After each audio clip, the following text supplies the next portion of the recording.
everyone and welcome to this video. Now today I'm going to be taking a look at this album here. It is by the Lathums and it is called How Beautiful Life Can Be. So this is their first album and it featured in my end of year best of list for 2021 and I hadn't reviewed it when it came out, and I just thought that it was deserving of a review because I really enjoyed this album and think the band should get more attention. I mean, they do get quite a bit of attention here in the UK already, but I think it was worth my time to do a review of it. So I'll just be doing the usual thing in this video, giving a bit of background information about the album, then show you my vinyl copy of it here, and then looking at each of the album songs in detail. So yeah, they are a pretty new band. They were formed in 2019. They released their first material. They're from Wigan, and how I discovered them was they are on they're on the lineup for a concert which are going to next year.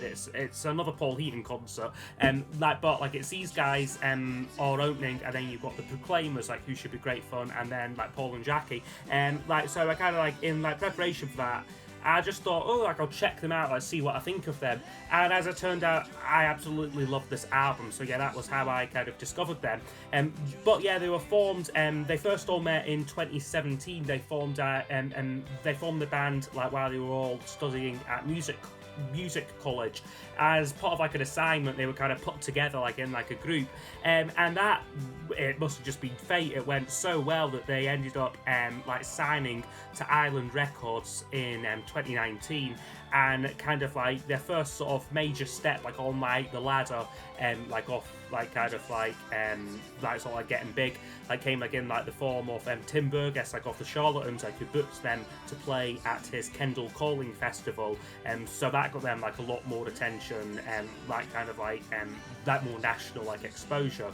However, then just as they were about to really take off, in sort of 2020, of course, the pandemic hit, forcing them to cancel many of their booked tour dates. However, the first gig back was the trial gig at Sefton Park, in Liverpool, supporting Blossoms, and since then they've won support from the likes of Paul Weller, of course, as I said, Tim Burgess of the Charlatans, and even Elton John have all praised the band. So this album was produced by James Skelly. He's a member of another band, the Coral, and it very much leans into the Lathums sort of influences of kind of jangly indie of the 80s. So things such as the Smiths and the House Martins, very much music what I absolutely love. And the album is a bit of a strange mix, sort of thing for a debut album, because half of it is kind of songs they've kind of released kind of up to this point, so kind of singles and B-sides, and there's only maybe about then the other half is kind of new fresh material for the album. I suppose a lot of bands I guess do that, but all these songs were re-recorded for this album, so it kind of all sounds cohesive. It doesn't sound like a mishmash of different singles and whatnot. Now, the album was a big success here in the UK, seemingly out of nowhere, reaching #1 on the albums charts, which is a huge achievement for them. And critically, it was pretty well received, although I mean not excessively so, because it's not the I could go into more detail when I discuss the songs. It's not the most groundbreaking album in the world, and I've not seen it appear on any critics' best of end of year lists or that, because as I said, yeah, it's not breaking new ground, but I really liked it, and I said, it was my #3 album of the year. So anyway, I will show you my vinyl copy of it here. This is just a bog standard black vinyl version, and the cover, I do like the cover. It's just them on the street in their hometown of Wigan. The only thing with the artwork is it's not got the track listing on it anywhere. That's just the back cover, and all that's just the kind of copyright information. There's no track listing or anything. It would have been nice maybe at least get the tracks there, because you have to look at, there is an insert here which has all the lyrics on there. But yeah, it's just, and this is the only place where the track listing is printed on. So that's maybe design wise, that could have been improved. But a nice photo of them though on the back of that. And then the record, as I said, I've just got the standard black vinyl version. So that's what the record label looks like there. So yeah, 12 tracks here, just a single vinyl. So anyway, I will now go over each of the album songs, so I'll score each track out of 10, and then use those scores to give us a overall percentage marking for the album.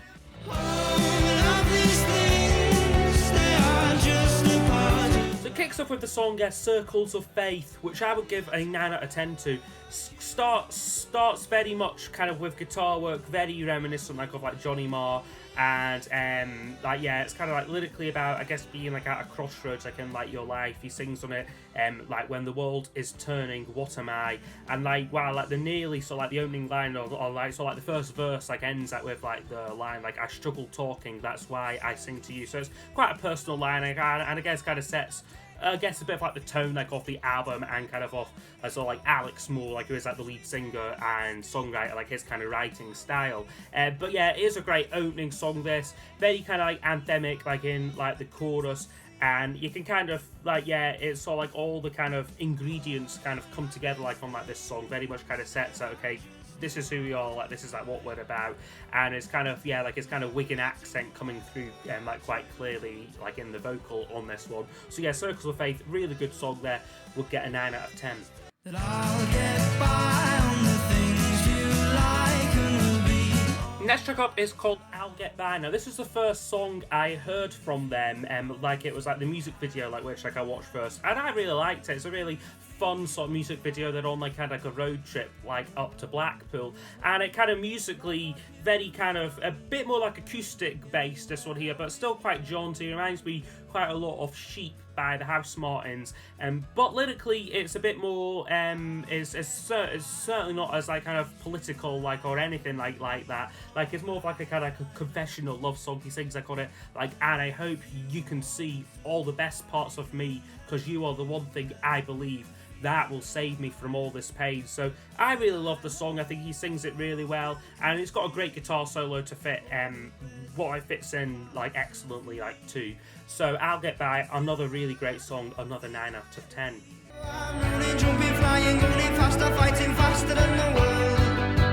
Next one up is called Phyton, and this is a bit more of a kind of anthemic rocker, like I would say. It certainly has more of a kind of live feel to it, and it's I guess seems a bit more like a conventional kind of modern like indie rock track, but it is still a great song. It's kind of got what has I guess become a bit of like the Lathums sort of tradition and that sort of trademark kind of style on it, like kind of like that fastly sung sort of chorus, like where it goes like I'm running, jumping, flying, gunning faster, fighting faster than the world. He just sort of tries to squeeze in like a lot of words in that, but I think it works really well, and it is like a enjoyable song. This one here, you've got again great guitar solo on it. I believe what's the guitar's called? He's called Scott Conception.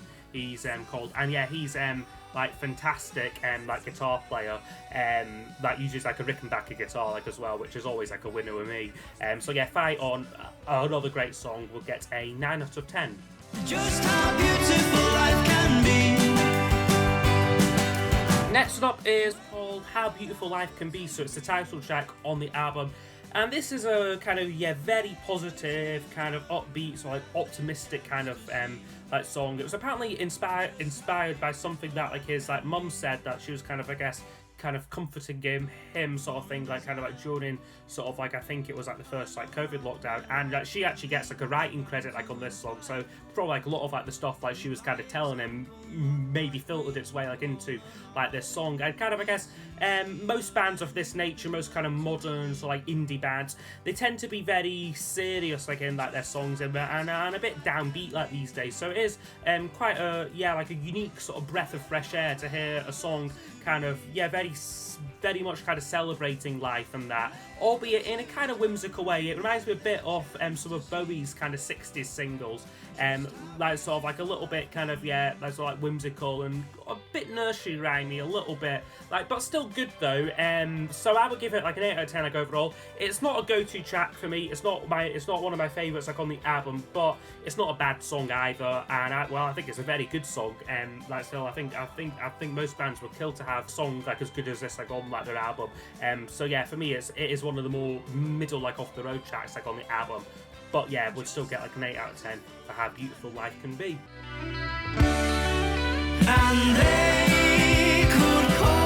And the next track up is called The Great Escape. Now, this was one of like their earlier singles, which, as I said, they have kind of re-recorded and sort of like they've not changed it too much. They've just kind of made it sort of, I guess, sonically sort of fit in, like so it kind of sounds like cohesive, like the whole album.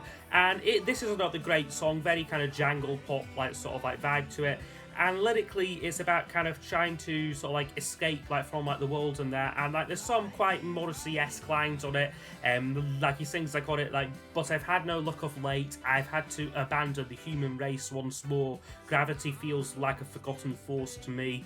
And then kind of like the coda like off like the song like towards the end. Like they do like this thing like the Lathums. Like actually goes back to Phyton like as well. Like where kind of like the last chorus of it, it's not just repeating like the same thing. They actually change it up like for like the last chorus, and it kind of keeps the songs interesting.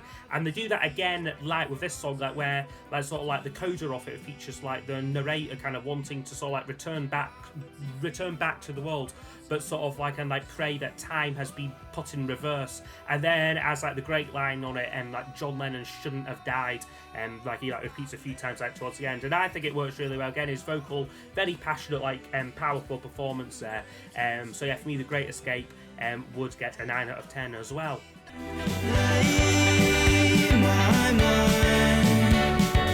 Next up is called I Won't Lie. This one closes off side 1.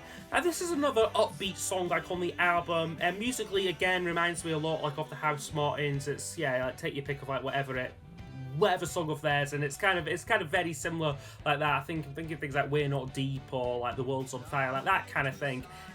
But lyrically, again, it's about a kind of failed kind of like relationship and so like not wanting to be like let down again. He sings with it like, I let my guard down, pour all my heart out, and that's like the chorus line like ends with I've been hurt some, I won't lie. And I think it's sung really well. It's maybe what you might call a bit filler. Like it's not been one of the singles like or anything like from the album, so I guess it maybe is a bit of filler. But it is a good song though. Again, it's upbeat and yeah, like I really enjoy it. So for me, that one would get an 8 out of 10. I see your ghost. I see your ghost. Next up is called I See Your Ghost, and this is a great song for me. This is a fantastic track. Again, it's another one of their earlier singles, and I'm so glad that they put it like on the album. And like a matter of fact, I feel like all like these early singles, because I think it would have been like a real shame like if those are kind of just sort of got lost like in like their discography sort of thing. And become kind of like rarities sort of thing. Like it's good that like they are all on like this album. But anyway, like I See Your Ghost, it's an upbeat song, quite ska sort of like influence. Reminds me a lot of like the kind of two-tone bands like off like the late 70s, like Specials or like the Specials like on Madness and that kind of thing. And lyrically, it's maybe a little bit darker, this one here. It's about kind of being sort of spiritually followed. Like he sings like on it, like at night I see your ghost, you're cold, but you feel so close. And yeah, it's just, again, the playing on it is really tight, especially like guitar solo. It sounds great. It's a bit like overdriven, like sort of sound to it, but it sounds fantastic. And yeah, for me, would get a 10 out of 10. It is a really great song there. So yeah, that's I See Your Ghost. Time is weak and demanding of me. Next up is another really good one. Starting to notice a pattern like with this album now. So it's called like Oh My Love, and this is a lovely song. This one here, again, it's a good kind of balance of kind of like melancholic sort of vibe and kind of like a hopefulness as well to it. He sings with it like, your face seems to have sunken in the event of my demise. Lately I've been broken. My thoughts are a crime. But then he goes on to say, that's all I call it, like if you want to be happy, then happy you will be, oh my love. So it's a very simple song, but very uplifting as well. Again, it's a bit more like acoustic based, a little bit kind of, I guess, similar like in vibe to like I'll Get By, kind of similar like instrumentation and like whatnot, but just another all-round really nice, pleasing song there. So that one would get a 9 out of 10. I won't forget the time I spent with you. Next up is called I'll Never Forget the Time I Spent With You, which is a acoustic song, this one here. It's the only sort of true like acoustic kind of song like on the album, like in the sense that it's performed sort of solo by like Alex Moore. And it's kind of about like the loss like of like a loved one, this like I think, and like again there's some great lines in it, like the honour, the pride, the privilege to have known you, my love, and like I don't know where we are going but it will be scary along the way, and I've got you to watch me grow. Like, so kind of things like that. It's quite nice and touching sort of thing. Like, but yeah, for me, it maybe doesn't quite fit in like with some of like the other material like on this album. Like, so the rest of it is very upbeat, very like energetic. This one does kind of seem it maybe doesn't quite fit in, but I do guess. I mean, like every album does kind of need to have a little like acoustic kind of moment on it. Like, so like that is like what this is like on the album. And yeah, it is a really nice song, but again, maybe not a go-to track for me. So that one would get a 8 out of 10 there. But I put names to their faces. Next up is called I Know That Much. Now this one was originally a B-side to one of like the earlier songs. I can't remember which one. It might be The Great Escape. But I'm so glad they did a proper version like of it here, because it would have been very sad if this song had kind of sort of disappeared like into like obscurity sort of thing, because it is a great track. I think the verse is very melodic, it's very memorable, kind of like he kind of sings on it, like sort of like he says like, people say that you should know what you want to do in life, but it don't matter if you don't know. I know that you'll do something that you like. So I guess it's kind of about, yeah, sort of like following like your own path in life, and kind of, I guess, not being sort of pressured like to choose like what you want to sort of like do that's like too early on and that. But then you've got like this great sing-along chorus on it, and it just really for me stands out. I think it is a track which I've read like in reviews. A lot of people said it was just a bit of filler, this one here. They didn't need to put this like on the album. It was already released like as a B-side. But I think it's great that it has got a new lease of life here, and yeah, it's one of my favourites. So that's like I Know That Much, and we'll get a 10 out of 10. All the things that you hate and all the things that you love. Next track up is the longest on the album. I'm pretty sure it's the longest. It's called Artificial Screens, and it's definitely the most kind of I was going to say progressive rock, but it's not really progressive rock. It's more Stone Roses sort of vibe like on this one, like I would say. You kind of got a very big kind of wall of sound nature to like the guitars, a lot of like kind of multi-layered guitars on it, and yeah, it is kind of unlike anything else like on the album. There's a lot more space like on this track. Like, it's kind of like what I'm trying to say, for them to kind of just sort of jam out and sort of like yeah, just like enjoy kind of playing sort of thing, and like I think like it works really well. Lyrically, it is kind of about the kind of role of kind of technology like in like the modern world.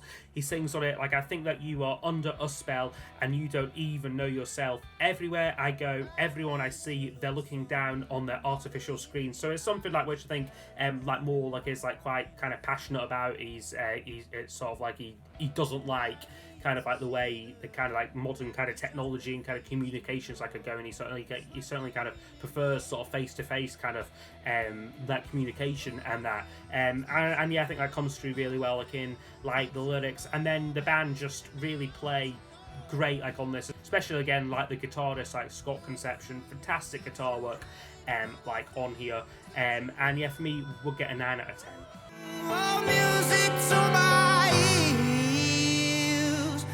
Okay, and now we're at the closing track, which is called The Redemption of Sonic Beauty. So a bit of a mouthful like of a title there, but it is a really nice song this. It's quite a grand sort of stately ballad like to finish, and it reminds me a lot of the Beatles Across the Universe. It is very kind of John Lennon-esque like this one here, and lyrically it's about the kind of like the power like of music, and kind of he sings of it like augmentations, syncopations, good vibrations, music to my ears.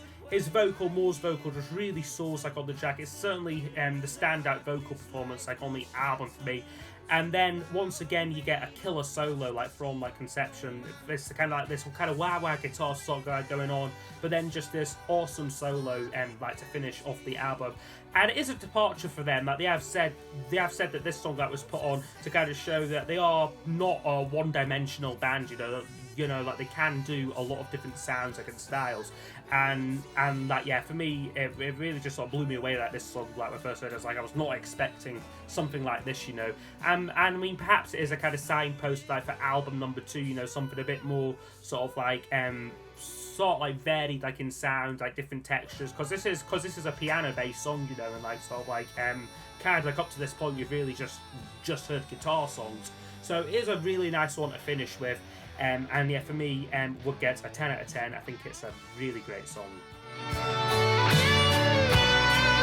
Okay, Okay, so overall this album would score 89%, so that is a great score like for me, and I think it is like it kind of gets a score like that high because it is such a consistently good album. There's no weak songs like on it. Like all the songs are like sung really well, they're written really well. They don't sort of like go on and on and on for like too long, and that they're kind of concise. But yeah, really great songs though, and like once again, like Alex Moore's vocal, he's got a lovely voice. It's a very versatile voice, and like he just serves his songs really well. I mean, like on the whole, it's not an album what's gonna revolutionise music like or change your life, but as I said, it is a strong collection of songs and like a fantastic debut album, like from them. And I think as well, kind of like the fact that they have had, I guess, kind of 2 years to kind of collect their best material, like for this album, certainly like hasn't hurt. But I do again look forward to seeing like where like they go next, like because I think like these will become a firm favourite of mine. So yeah, that's been my review of the Lathums, how beautiful life can be. So hope you have enjoyed the review, and I will see you all next time for the next video. Goodbye.